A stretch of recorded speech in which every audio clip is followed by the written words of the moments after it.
Anandaram Barua award এইবাৰ যিবোৰ ছাত্ৰ বা ছাত্ৰীয়ে মেট্ৰিক পৰীক্ষাত সুখ্যাতিৰে উত্তীৰ্ণ হৈছে তাৰ পৰা কোনবোৰ ছাত্ৰ বা ছাত্ৰীয়ে আনন্দৰাম বৰুৱা এৱাৰ্ড পাব।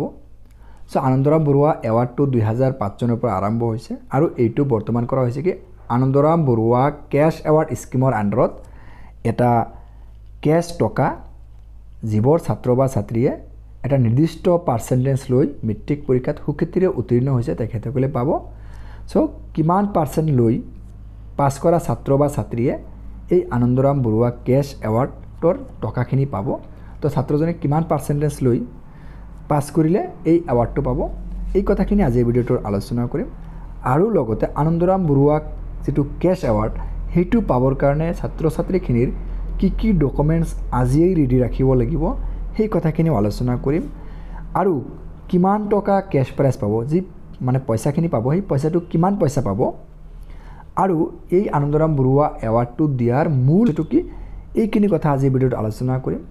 সো ভিডিঅ'টো স্কিপ নকৰি প্ৰথমৰ পৰা শেষলৈকে চাবা। আৰু যদি তোমালোকে কোনোবাই মোৰ চেনেল নতুনকৈ আহিছা মোৰ চেনেলটো ছাবস্ক্ৰাইব কৰি কাষতে থকা বেল আইকনটো প্ৰেছ কৰি অল নটিফিকেশ্যন অন কৰি ৰাখিবা, কাৰণ এনেকুৱা ধৰণৰ ইনফৰমেশ্যনেল ভিডিঅ' মই যেতিয়া ইউটিউবত আপলোড কৰিম তোমালোকলৈ নটিফিকেশ্যন যাব আৰু তোমালোকে মোৰ ভিডিঅ'টো পোনপ্ৰথমে চাব পাৰিবা। এতিয়া বলকচোন মূল ভিডিঅ'টো আৰম্ভ কৰোঁ। সো এতিয়া মূল ভিডিঅ'টো আৰম্ভ কৰিছোঁ। আনন্দৰাম বৰুৱা এৱাৰ্ড কোনে কোনে পাব আৰু ইয়াৰ কাৰণে কি ডকুমেণ্টছ লাগিব এই কথাখিনি আগত আলোচনা কৰি লওঁ।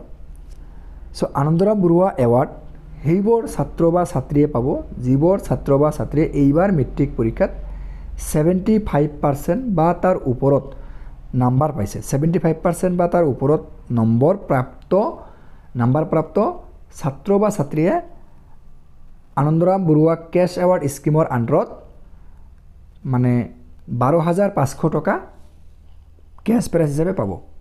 12,500 টকা মানে 12,500 ৰুপিজ যিবোৰ ছাত্ৰ বা ছাত্ৰীয়ে 75% বা তাৰ ওপৰত নাম্বাৰ পাবলৈ সক্ষম হৈছে সেইবোৰ ছাত্ৰ বা ছাত্ৰীয়ে কেশ প্ৰাইজ হিচাপে 12,500 টকা পাব। আৰু এই প্ৰাইজটো পাবৰ কাৰণে মানে যিবোৰ ছাত্ৰ বা ছাত্ৰীয়ে 75% পাইছে তেখেতসকলে যি 12,500 টকাৰ কেশ প্ৰাইজ পাব সেই প্ৰাইজ পাবৰ কাৰণে কি ডকুমেণ্টছ লাগিব। সো ছাত্ৰ ছাত্ৰীখিনিৰ ডকুমেণ্টছখিনি মই এতিয়া তোমালোকক জনাবলৈ চেষ্টা কৰিম। তো প্ৰথমটো হ'ল ছাত্ৰ বা ছাত্ৰীৰ বেংক একাউণ্টটো লাগিব। সেই বেংক একাউণ্টটো কাৰেক্ট বেংক একাউণ্ট, যাতে তাত কোনো ধৰণৰ বেংক একাউণ্টটো ব্লক নাথাকে বা সেই বেংক একাউণ্টটো যাতে কোনো ধৰণৰ ঝামেলা নাথাকে, প্ৰব্লেমছ নাথাকে। আৰু সেই বেংক একাউণ্টটো সেই ছাত্ৰজনৰ নামত থাকিব লাগিব, যিজন ছাত্ৰই 75% বা তাৰ ওপৰত পাইছে, যিজনে এই মানে পাবৰ যোগ্য সেই ছাত্ৰ বা ছাত্ৰীৰ নামত বেংক একাউণ্ট থাকিব লাগিব। আৰু বেংক একাউণ্টত ছাত্ৰৰ যি নাম আছে সেই নামটো ছাত্ৰৰ যি মেট্ৰিকৰ সময়ত যিটো এডমিট কাৰ্ড আহিছিল সেই এডমিট কাৰ্ডত যি নাম আছে তাৰ লগত মিলিব লাগিব। ছাত্ৰজনৰ এডমিট কাৰ্ডত যি নাম আছে সেই নামৰ স্পেলিঙৰ লগত বেংক একাউণ্টৰ নামৰ স্পেলিংটো মিলিব লাগিব। গতিকে তোমালোকে যিবিলাকে 75% বা তাৰ ওপৰত নাম্বাৰ পাইছা তোমালোকে কি কৰা, তোমালোকৰ বেংক একাউণ্ট আৰু তোমাৰ এডমিটৰ লগত নামটো মিল আছে নে নাই তোমালোকে এবাৰ চেক কৰি লোৱা। যদি মিল নাই তেতিয়াহ'লে বেংক একাউণ্টটোত তোমাৰ নামটো কাৰেকশ্যন কৰি লোৱা, কাৰণ যেতিয়াই আৰবাছ স্কিমৰ আণ্ডাৰত তোমালোকৰ কেশ প্ৰাইজৰ কাৰণে অনলাইনত এপ্লাই কৰাৰ সুযোগ আহিব তেতিয়া তোমালোকে বেংক একাউণ্টটো দিব লাগিব, তোমালোকৰ এডমিট কাৰ্ডটো দিব লাগিব।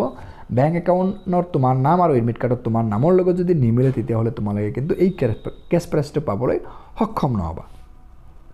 আৰু এই কেশ প্ৰাইজটো দিয়াৰ উদ্দেশ্যটো এতিয়া তোমালোকৰ লগত আলোচনা কৰিম। কেশ প্ৰাইজটো দিয়াৰ উদ্দেশ্যটো হ'ল ইয়াতে এই যে লাষ্ট শাৰীত লিখিছে যে the scheme aims to motivate and inspire students to achieve better academic results. তো এইটো দিয়াৰ উদ্দেশ্য হ'ল যাতে ছাত্ৰ ছাত্ৰীখিনিয়ে ভাল ৰেজাল্ট কৰিবৰ কাৰণে উৎসাহ উদ্দীপনা পায়, তাৰ কাৰণে এই এৱাৰ্ডটো দিয়া হয়। আৰু এই এৱাৰ্ডটো 2005 চনৰ পৰা দি থকা হৈছে। আৰু ইয়াতে কি কৈছে কোনবোৰ ছাত্ৰ ছাত্ৰীয়ে পায়, যিবোৰ ছাত্ৰ বা ছাত্ৰীয়ে মানে মেট্ৰিক পৰীক্ষাত ভাল ফলাফল দেখুৱাবলৈ সক্ষম হয়। মানে এতিয়াতো আগততো ফাৰ্ষ্ট ডিভিজন পালেই দিছিলে, এতিয়া কি কৰিছে সেইটো ষ্টাৰ মাৰ্ক পাব লাগিব, 75% পালেহে এতিয়া দিব। তো এইটো এটা ভাল পদক্ষেপ চৰকাৰৰ, কিয়নো যদি এনেকুৱা প্ৰাইজ দি থাকে তেতিয়াহ'লে ছাত্ৰখিনিৰ মাজতো এটা কম্পিটিশ্যনৰ ভাৱ হয় যে আমি 75% মাৰ্ক পাব লাগিব। আগত ফাৰ্ষ্ট ডিভিজন পালেই পাইছিলে, লেপটপ পাইছিলে, ঠিক আছে। এতিয়াতো 75% পাব লাগে আৰু এতিয়া কেশ প্ৰাইজ 12,500 টকা দিয়ে। সো এইটো এটা ভাল ইনিচিয়েটিভ, চ' তোমালোকে ভিডিঅ'টো সম্পূৰ্ণ চোৱাৰ বাবে সকলোকে ধন্যবাদ জ্ঞাপন কৰিছোঁ। থেংক